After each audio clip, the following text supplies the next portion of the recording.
मान्य मनहरभाई पटेल, नरेन्द्रभाई रावत, भाई मुबारकभाई पटेल, जिला कांग्रेस समिति प्रमुख मान्य राजेन्द्रसिंहभाई, पूर्व प्रमुख परिमलसिंहभाई, भाई जुबेरभाई, अहींया उपस्थित तमाम आपણા वरिष्ठ આગેવાનો, खास કરીને अहींया स्थानिक આગેવાનો मकबूलभाई, महेशभाई, આપણા શરદસિંહભાઈ, નરેન્દ્રભાઈ પટેલ, આસિફભાઈ, રૂક્ષાનાબેન, રેહાન, બધા જ આગેવાનો, વડીલો, યુવાન મિત્રો,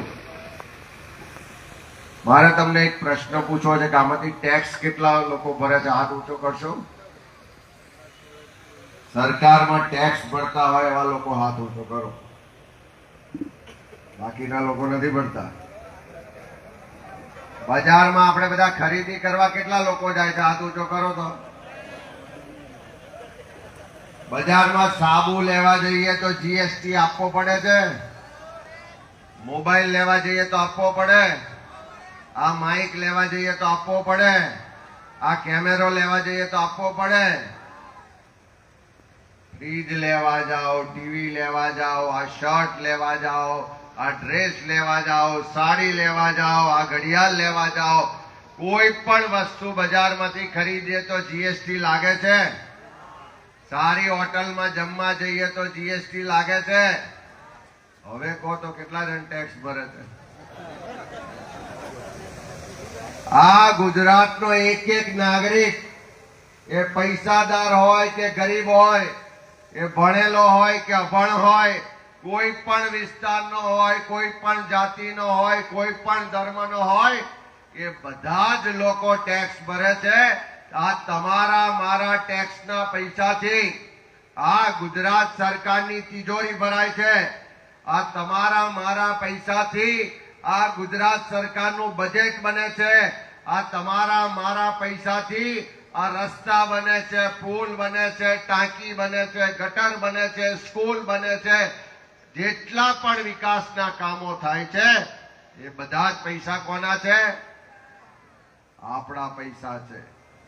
આ તમારા મારા ટેક્સના પૈસાથી આજે અમિત ચાવડા ધારાસભ્ય છે તો પગાર મળે છે, એ તમારા પૈસાથી પગાર મળે છે. આજે ગુજરાતનો ધારાસભ્ય હોય, મંત્રી હોય કે મુખ્યમંત્રી હોય, એ પગાર લે છે કોના પૈસા છે? બોલો તો ખરા. આપણા છે. આપણા છે તો શરમાવ છો. અહીંના તમારા ગામનો તલાટી હોય, ટીડીઓ હોય, મામલતદાર હોય, પોલીસ હોય, ડીડીઓ હોય, કલેક્ટર હોય કે રાજ્યનો સચિવ હોય, એ પગાર લે છે કોના પૈસા છે? આપણા પૈસાથી પગાર લે છે. આપણા પૈસામાંથી બજેટ બને છે.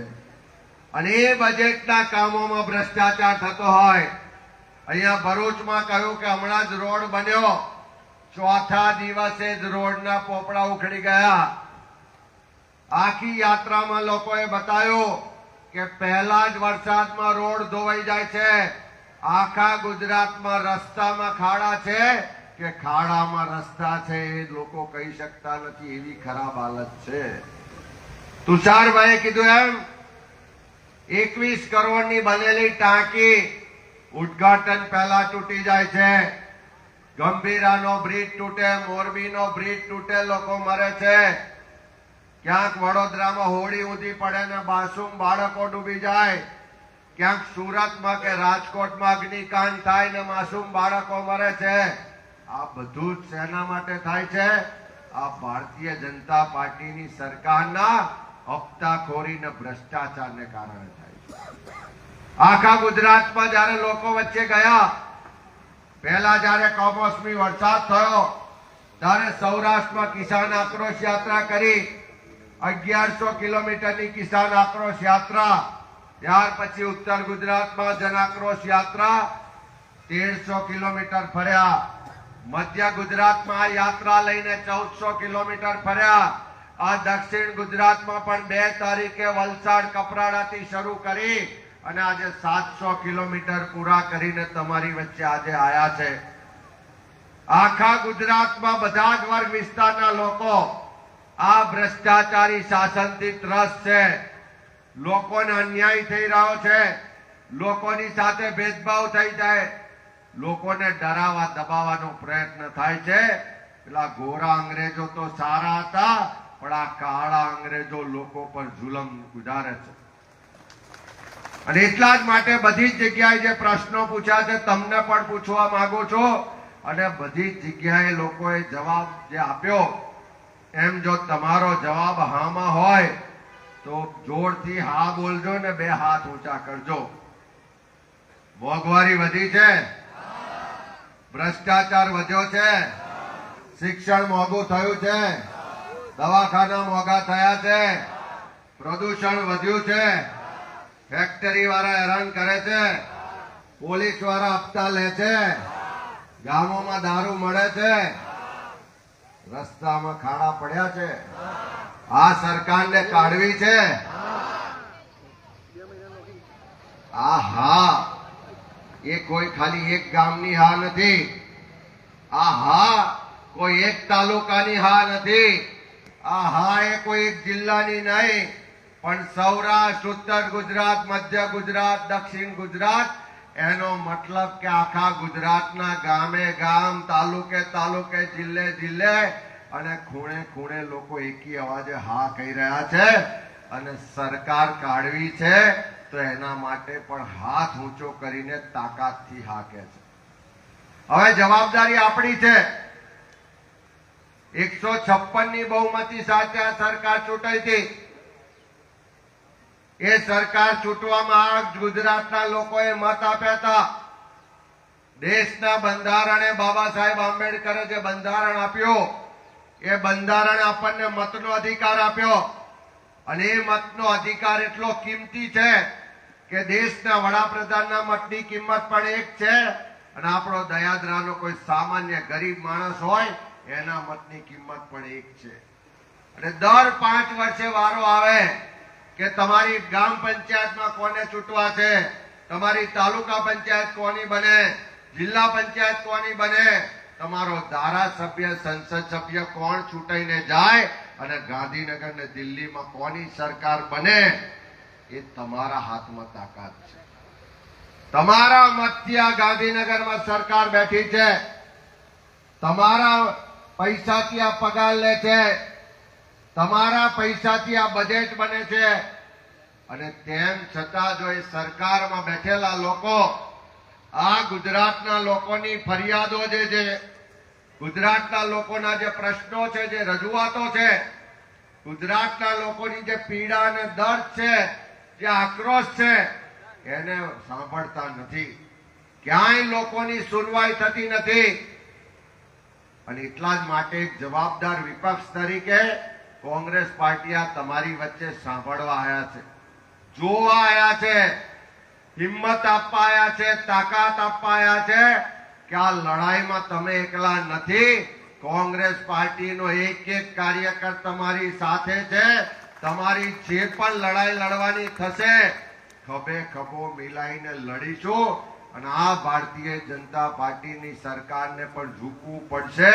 અને એકવાર ગુજરાત સંગઠિત થશે, એકવાર ગુજરાતના લોકો મક્કમ નિર્ધાર કરશે, તો આ જનાક્રોશ યાત્રા જેમ જેમ આગળ વધે છે, હું વિશ્વાસ સાથે કહું છું કે પોલીસ કે સરકારનો જે પહેલા ડર હતો, એ ડરમાંથી લોકો બહાર આવી રહ્યા છે.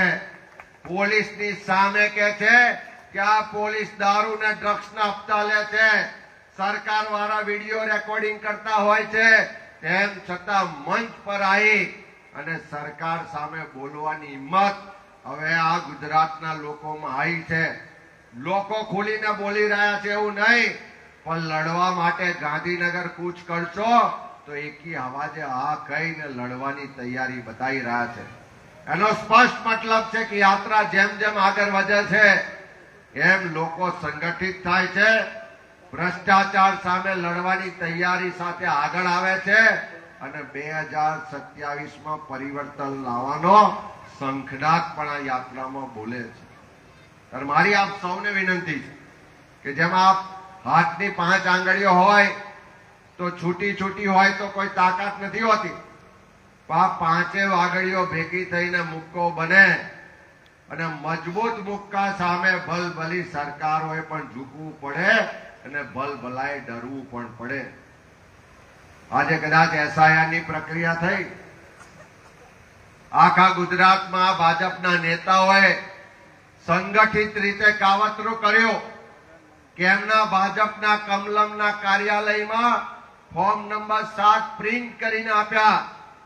ચોક્કસ સમાજના લોકોને ટાર્ગેટ કરી, ચોક્કસ વિસ્તારના લોકોને ટાર્ગેટ કરી, કોંગ્રેસને સમર્થન કરવા વાળા લોકોને ટાર્ગેટ કરી 12.5 લાખ જેટલા ફોર્મ થપ્પા લઈને થોડા ભાજપના નેતાઓએ ચૂંટણી અધિકારીઓને આપ્યા.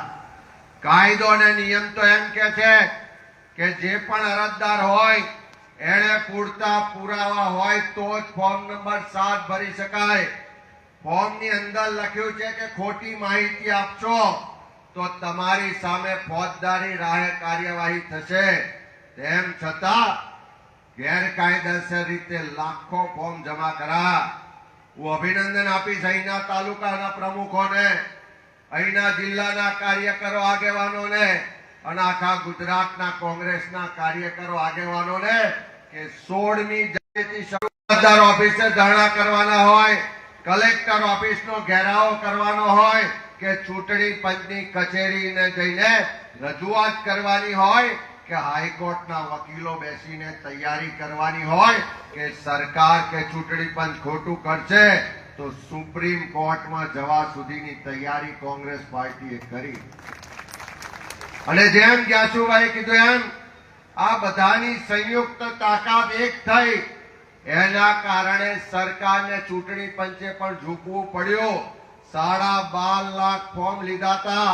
કેટલાય ભાજપના નેતાઓ રાતે ચૂપચાપ જઈને કહેવા માંડ્યા કે અમારું ફોર્મ પાછું આપી દો, નહીં તો આ કોંગ્રેસ વાળા પોલીસ કેસ કરાવશે.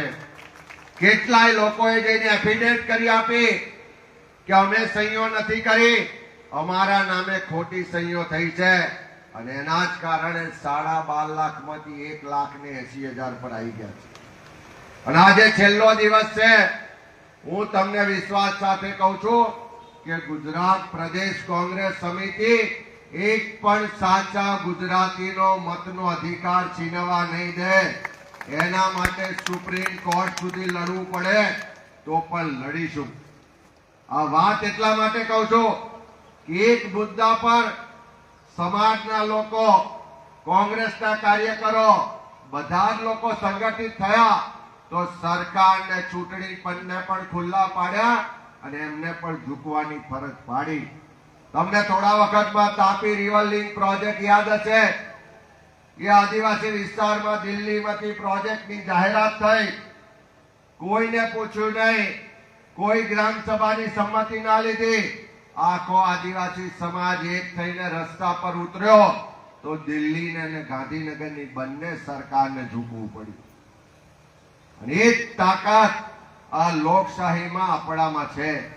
અને આપ સૌને આ યાત્રાના માધ્યમથી વિનંતી કરું કે તમારા વિસ્તારનો કોઈ પણ પ્રશ્ન હોય, જેમ અહીંયા આગળ જમીન સંપાદન કરવાની થાય છે તો ભાજપના મોટા મોટા મંત્રીઓ, ભાજપના મોટા મોટા નેતાઓના 2 નંબરના કાળા નાણાં અહીંની જમીનો પહેલા સસ્તામાં ખરીદે છે અને એ જ સરકારને GIDCમાં સંપાદનમાં કરોડો રૂપિયાનો નફો લઈને આપે છે. થાય છે કે એવું? આપણા વિસ્તારની જમીનો, આપણા વિસ્તારનું પાણી, આપણા અહીંયા આગળ પોલ્યુશન ફેલાવે અને રોજગાર આપવાની વાત આવે તો સ્થાનિકોને રોજગાર નથી આપતા. ગુજરાત સરકારનો નિયમ છે કે ગુજરાતમાં કોઈ પણ ઉદ્યોગ આવે તો 85% નોકરી એને સ્થાનિક લોકોને આપવાની થાય છે. એ કાયદો, એ નિયમનું ઉલ્લંઘન કરનારા જે પણ કંપની વાળા હોય એ લિસ્ટ આપજો, વિધાનસભામાં પણ ઉઠાઈશું અને એને સ્થાનિકોને રોજગાર આપવો પડશે. પોલ્યુશન ફેલાવનારા પણ જે એકમો હોય, આપણા ખેડૂતોની ખેતી બરબાદ કે પાણી બરબાદ કરવા વાળા છે એમની સામે પણ કાર્યવાહી કરાઈશું.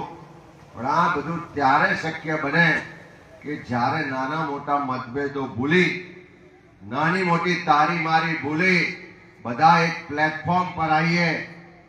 એક તાકાત બનીએ તો 100% ગુજરાત તૈયાર છે. ગુજરાત તૈયાર છે પરિવર્તન કરવા માટે. એની આગેવાની આપણે લેવાની છે. અને આ ભરૂચ જિલ્લો તો એવો છે કે સ્વર્ગસ્થ અહેમદભાઈ સાહેબના વખતથી એ પહેલા પણ હરીસિંહભાઈ મૈડા હોય, મગનભાઈ સોલંકી હોય, બધા જ જે આગેવાનો હતા એ બધાએ અહીંયા આગળ મૂળમાં કોંગ્રેસ છે. આ જિલ્લાના લોકોના બ્લડમાં કોંગ્રેસ છે. પણ ક્યાંક આપણે પાછા પડ્યા છે. મારી વિનંતી છે કે એકવાર પાછલું બધું ભૂલી આ બાપુએ કીધું એમ ખોટી જગ્યાએ મત વિભાજિત ના થાય એનું ધ્યાન રાખી અને એકવાર તાકાતનો પડછો તાલુકા જિલ્લા પંચાયતમાં બતાવો તો આ જંબુસર વિધાનસભા હોય, આ વાગરા વિધાનસભા હોય કે ભરૂચ જિલ્લાની બધી જ વિધાનસભા આ વખતે કોંગ્રેસ કબજે કરે એમ છે. જે લોકો અત્યાર સુધી એ મહેશભાઈ વસાવાના બીજા મિત્રોને કારણે પણ મત વિભાજિત થતા હતા એ લોકોને પણ સમજાયો કે ભેગા થઈને નહીં લડીએ તો આ ગુજરાતમાં જેમ અત્યારે ગરીબોના ઘર પર બુલડોઝર ચાલે છે, કોઈ પૈસાદાર કે ઉદ્યોગપતિ કે ભાજપ વાળાના ઘર પર બુલડોઝર નથી ચાલતો. જેટલા પણ ઘરો પર બુલડોઝર ચાલ્યા તમે એના નામ જોજો.